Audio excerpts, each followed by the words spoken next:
এক ভাই লিখেছেন গ্যান্ডারিয়া থেকে যে মোহতারাম, আয়াতুল্লাহ আলী খামেনি রহিমাহুল্লাহ তিনি তো মারা গিয়েছেন প্রায় 130 দিন আগে। তো এই যে 130-31 দিন পরে তার জানাজা হচ্ছে, ইসলামী শরিয়া এই ব্যাপারটাকে কিভাবে দেখে? আর এ ব্যাপারে আসলে বিধান কি, যে জানাজা দ্রুত করা উচিত নাকি এভাবে ফ্রিজিং করে একটা নির্দিষ্ট সময় করলেও কোনো সমস্যা থাকে না? খুবই ইম্পর্টেন্ট একটা বিষয়। আয়াতুল্লাহ আলী খামেনির যে জানাজা নিয়ে আজকে প্রশ্নটা এসেছে, গ্যান্ডারিয়া থেকে এক ভাই করেছেন। দেখেন, রাষ্ট্রীয় নায়ক হোক, বড় লিডার হোক, অথবা সাধারণ কোনো মানুষ হোক, আল্লাহর হাবিব সাল্লাল্লাহু আলাইহি ওয়াসাল্লাম হাদিস হচ্ছে মানুষ যখন মারা যায় তাকে দ্রুত দাফন কাফনের ব্যবস্থা করার কথা। এখন আয়াতুল্লাহ আলী খামেনিকে কেন 131 দিন পরে জানাজা দেওয়া হচ্ছে?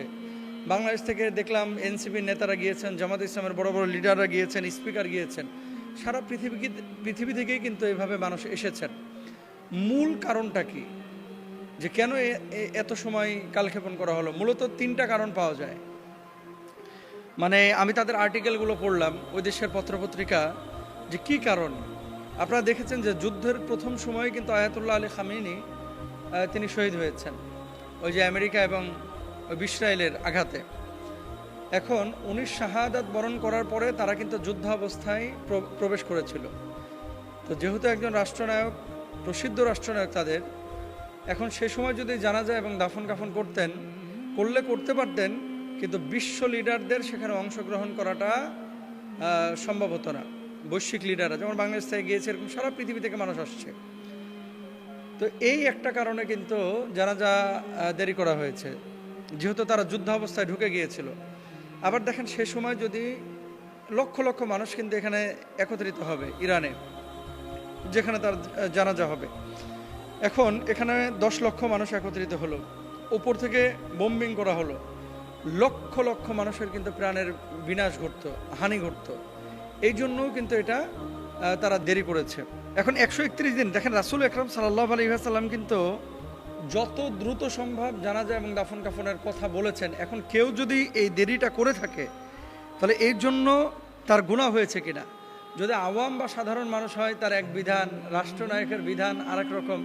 ব্যাপারটা এরকম না। যেহেতু এখানে একটা হাজত, যুদ্ধ অবস্থায় তারা প্রবেশ করেছিল এবং বড় সড়ো ক্ষতির সম্মুখীন হয়েছিল, এই জন্য তারা আপনার এটা দেরি করেছে। তারপর হচ্ছে শাহাদাতের পর রাষ্ট্রীয় নেতৃত্বের ধারাবাহিকতা এবং প্রশাসনিক স্থিতিশীলতা নিশ্চিত করার জন্য সরকার একটা অগ্রাধিকার চিন্তা চেতনা তারা লালন করেছিল, যে উনার পরে যারা দায়িত্ব নিচ্ছেন সেই দায়িত্ব বন্টন এবং সাথে সাথে এই দায়িত্বের যথাযথ প্রয়োগ, বাস্তবায়ন, এটা যুদ্ধ অবস্থায় কিন্তু সম্ভব হয় না। এই জন্য তারা করেছেন। তাহলে 1 নম্বর হচ্ছে যুদ্ধ অবস্থার মধ্যে প্রবেশ করে ক্ষেপণাস্ত্র, বিমান হামলা, এটা আকাশ থেকে তারা কিন্তু করতে পারতো, হাজার হাজার লক্ষ লক্ষ মানুষের ক্ষতি হতো। 2 নম্বর, দেশ বিদেশ থেকে মানুষ বিপুল সংখ্যক তারা ইরানে গিয়েছে বা যাবে, তাদেরকে সুযোগ করে দেওয়া। 3 নম্বর হচ্ছে রাষ্ট্রীয় নেতৃত্বের ধারাবাহিকতা এবং প্রশাসনিক স্থিতিশীলতা। এই 3টা কারণে মূলত 131 দিন পরে জানাজার নামাজ হচ্ছে। এখন আপনারা যারা আমেরিকায় থাকেন, কানাডায় থাকেন, দেখেন এই বিষয়টা আয়াতুল্লাহ আলী খামেনিকে লক্ষ্য করে ঢালাওভাবে জায়েজ করার কিন্তু সুযোগ নাই। যত দ্রুত সম্ভব এটা দাফন কাফন করে দেওয়া, এটাই হচ্ছে নবীজি সাল্লাল্লাহু আলাইহি ওয়াসাল্লামের আদেশ এবং সুন্নাহ। আরেকটা বিষয় আপনাদেরকে বলি, যে এই জানাজাকে কেন্দ্র করে সারা পৃথিবীর মুসলমানদের ভিতরে একটা সফট কর্নার তৈরি হয়েছে। সবাই কিন্তু ঐক্যের কথা বলছি, সবাই ভালোবাসা মায়া দেখাচ্ছি, তারা আবার বাংলাদেশে এসে বা নিজ দেশে গিয়ে কিন্তু ইনফিরাতি ছোট ছোট বিষয় নিয়ে বিভাজন তৈরি করছে। এজন্য আসলে মুসলমানদের ওয়ান উম্মাহ কনসেপ্ট অ্যাকসেপ্ট করা উচিত। 2 নম্বর, সারা পৃথিবীর মুসলমানরা একটা দেহের মতো, এটাই ভাবা উচিত। আল্লাহ আমাদেরকে বুঝদান করুক। আয়াতুল্লাহ আলী খামেনি রহিমাহুল্লাহকে তারা ভুল ত্রুটি ক্ষমা করে আল্লাহ মাফ করে দেন, আমিন। আচ্ছা, এরপরে যে প্রশ্নটা, যে মোহতারাম পরিকল্পিতভাবে হিল্লা বিয়ে করা যায় কিনা? 2 নম্বর বিষয়, হালালা সেন্টার সম্পর্কে আপনাদের কোনো কথা শুনতেছি না। 3 নম্বর আরেকটা বিষয় লিখেছেন যে এই হালালা সেন্টারে যারা মুহাল্লিল অথবা মুহাল্লাল হইতে চাচ্ছে, এদের ব্যাপারে আসলে ইসলাম কি বলে? নাউযুবিল্লাহ। আসলে ইসলামটাকে শেষ করার জন্য কতভাবে যে চক্রান্ত, ষড়যন্ত্র এবং বদমাইশি হয়, এটা আসলে বাংলাদেশ আর আফ্রিকার কিছু দেশেই সম্ভব। মধ্যপ্রাচ্যে বা ইউরোপে আসলে ইসলামের বিরোধী যারা, তারা কিন্তু ইসলামের এত ক্ষতি করে না।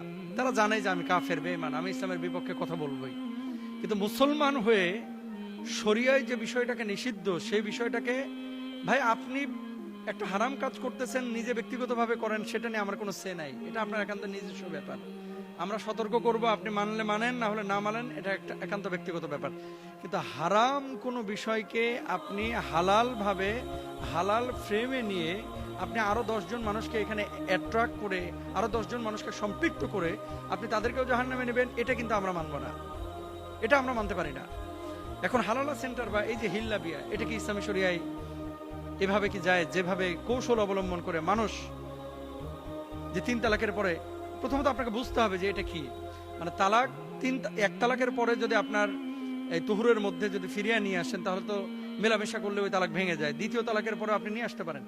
3 তালাক বা স্থায়ী তালাকের পরে যদি আপনি ফিরিয়ে না নিয়ে আসেন, ধরেন একেবারে পরিপূর্ণভাবে স্থায়ী বিচ্ছেদ হয়ে গেছে, বিচ্ছেদ হয়ে যাওয়ার পরে এখন কোনো কারণে আবার ওই স্ত্রীকে আপনি নিতে যাচ্ছেন, তো ডাইরেক্ট তো নিতে পারবেন না। কি করতে হবে? যে আরেকজন মানুষের সাথে তার যদি বৈবাহিক সম্পর্ক স্থাপিত হয়, সেখানে যদি মেলামেশা হয়, এরপরে স্বাভাবিক প্রক্রিয়ায় যদি সে তাকে তালাক দেয়, তাহলে প্রথম স্বামী আবার তাকে বিয়ে করতে পারবে। কথা বুঝছেন? এখন এটাকে কি করছে? ভাড়া করা পাঠা আছে না, পাঠা, ভাড়া করা পাঠা, এই মাদি ছাগলকে পাঠা দেয় না, এই যে এই ভাড়া করা পাঠা দিয়া বিয়ে করায়া, তারপরে এর সাথে মিলন করায়া, তারপরে ওখান থেকে তালাক নিয়ে আবার পূর্বের স্বামীর কাছে ফেরানো, এগুলো হচ্ছে ভণ্ডামি, ভণ্ডামি। রাসূল আকরাম সাল্লাল্লাহু আলাইহি ওয়াসাল্লাম কি বলেছেন দেখেন। আল্লাহ রাসূল সাল্লাল্লাহু আলাইহি ওয়াসাল্লাম বলছেন, লাআনাল্লাহুল মুহাল্লিলা ওয়াল মুহাল্লালা লাহু, অর্থাৎ যে ব্যক্তি হালালা করে এবং যার জন্য হালালা করা হয়, উভয়ের উপরে আল্লাহর লানত। যে হালালা করছে এবং যার জন্য হালালা করা হচ্ছে, 2 জনের উপরে কার লানত? আল্লাহ সুবহানাহু ওয়া তাআলার লানত। 2 নম্বর হাদিস দেখেন, আল্লাহ উখবিরুকুম বিত্তাইসিল মুস্তাআর, ক্বালু বালা ইয়া রাসূলুল্লাহ, ক্বালা হুয়াল মুহাল্লিলু, লাআনাল্লাহুল মুহাল্লিলা ওয়াল মুহাল্লালা লাহু। আমি কি তোমাদেরকে ধার করা সার সম্পর্কে জানাবো না? ধার করা সার, আড়িয়া, আড়িয়া, উত্তরবঙ্গে কি কয়? আড়িয়া। ধার করা সার সম্পর্কে কি আমি তোমাদেরকে জানাবো না? সাহাবীগণ বললেন, অবশ্যই হে আল্লাহর রাসূল সাল্লাল্লাহু আলাইহি ওয়াসাল্লাম, আপনি জানাবেন। তিনি বললেন, সে হলো হালালাকারী ব্যক্তি। আল্লাহ লানত করেছেন হালালা সম্পাদনকারী এবং যার জন্য তা করা হয়। ইবনে মাজার হাদিস নাম্বার হচ্ছে 1936। এবার যে সমস্ত বদমাশ লম্পট গুলো এই সমস্ত কাজগুলো করাচ্ছে, আমার কাছে মনে হয় এগুলো ফেক আইডি দিয়ে করে। কারণ প্রকাশ্যে কোনো মেয়ে বা কোনো ছেলে এই ধরনের কাজ বাংলাদেশে অতীতে সাহস করে নাই।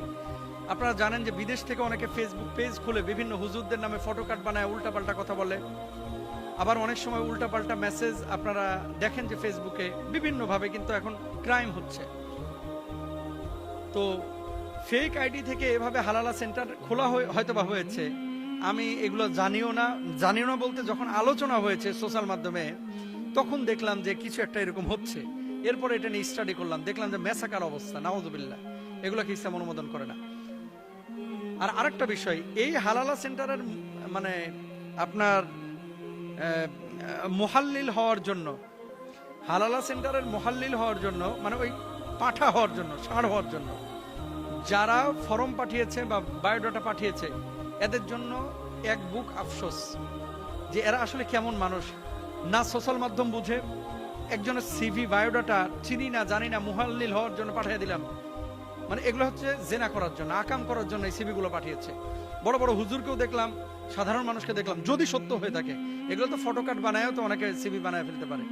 যদি সত্য হয়ে থাকে, এই সমস্ত বদমাশগুলোকে কোনো প্রতিষ্ঠানে নিয়োগ দিয়েন না। কারণ এদের কাছে আপনার সন্তান নিরাপদ না, এদের কাছে আপনার ছেলে মেয়ে নিরাপদ না, এদের কাছে আপনার মেয়েকে যদি বিয়ে শাদী দেন, এই বদমাশ বিয়ের পরও দেখবেন যে এরকম আকামের জন্য আরেক জায়গায় তালাশ করে বেড়াবে। জেনাকাররা যেরকম বদমাশ, এগুলো কিন্তু সেরকম বদমাশ। এই জন্য বি কেয়ারফুল। কোন ধরনের এই সমস্ত কাজ, এগুলো ইসলাম অনুমোদন করে না। আল্লাহ তাআলা আমাদেরকে বোঝার তৌফিক দান করুন।